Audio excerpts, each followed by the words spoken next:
In their final debate, San Antonio's two leading mayoral candidates say voters have a clear choice. Representative Joaquin Castro won't run for the U.S. Senate in 2020. And a Pearl area complex brings cutting-edge sustainable practices to San Antonio. This is your Express Briefing podcast for Friday, May 3rd. Subscribe to this and other free content at expressnews.com/podcasts. And get each day's top news and sports headlines delivered to your inbox at expressnews.com/newsletters. San Antonio Mayor Ron Nirenberg and challenger Greg Brockhouse made their final cases to voters in a televised debate Thursday night, adhering to their now familiar refrains and offering voters two opposing visions. Nirenberg touted a humming economy and declining crime rate while pitching his plan to guide San Antonio into the future.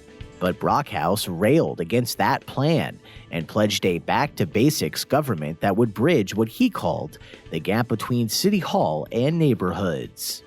Thursday's debate was sponsored by the San Antonio Chamber of Commerce and hosted by KLRN-TV, and was the last before voters decide Saturday which candidate they want to helm the city for the next 2 years.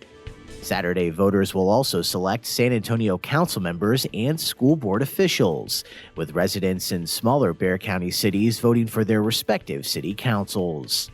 In the 3 months since Brockhouse announced his bid, as Nirenberg's only prominent challenger, the race has grown tighter than most veteran political observers had expected. While the police union has spent more than $180,000 from February 9th to March 25th, it's unclear just how much of that money has benefited Brockhouse, as the union also is supporting other council candidates.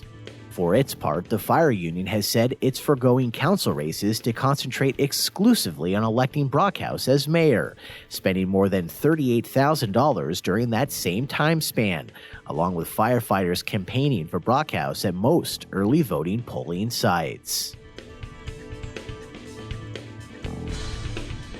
U.S. Representative Joaquin Castro has decided not to seek the Democratic nomination to challenge Senator John Cornyn, choosing instead to continue pursuing a fast-rising career in Congress, focusing on security and border issues.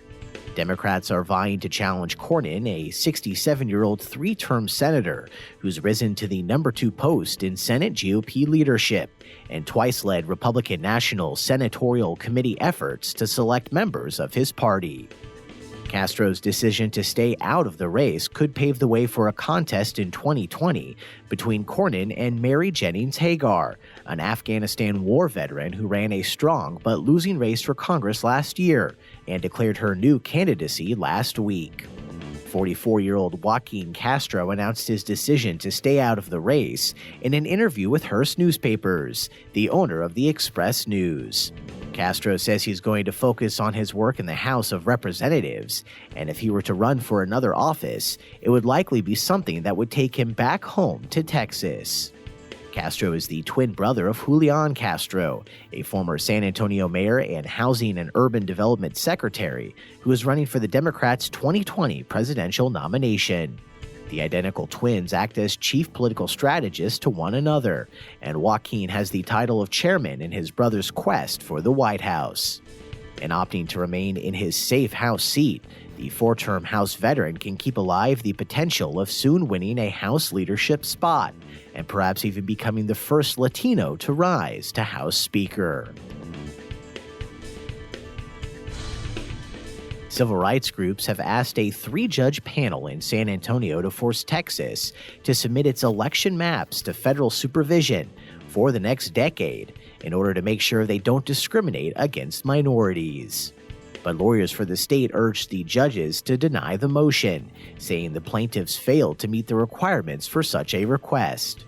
After listening to the arguments at a 2-hour hearing, Thursday the judicial panel gave little indication on when it will rule on whether Texas should again be placed under federal electoral supervision known as preclearance. The Plaintiff's request is the latest in an 8-year-old redistricting lawsuit that began when Texas redrew its political maps after the 2010 census. And when completed next year, Credit Human's new downtown San Antonio headquarters will be the first commercial building in Alamo City to rely on geothermal power for heating and cooling. The building project will also have limited use of fossil fuels, as well as nearly 3,000 solar panels and a system to harvest rainwater and capture condensate from the air conditioners, reducing the need to buy water from the San Antonio water system by 97%. On a 3-acre site on Broadway at Grayson Street next to the Pearl, the Credit Human headquarters consists of 2 towers and a parking garage, some of which will be leased out by Silver Ventures. The energy-efficient design was the brainchild of Credit Human president and CEO Stephen Hennigan, who convinced board members that while initially more expensive, efficiency measures like solar power, reflective windows, and deep wells for geothermal energy would save money in the long run. Hennigan says the extra 4% in building costs will pay for themselves in about 12 years of use.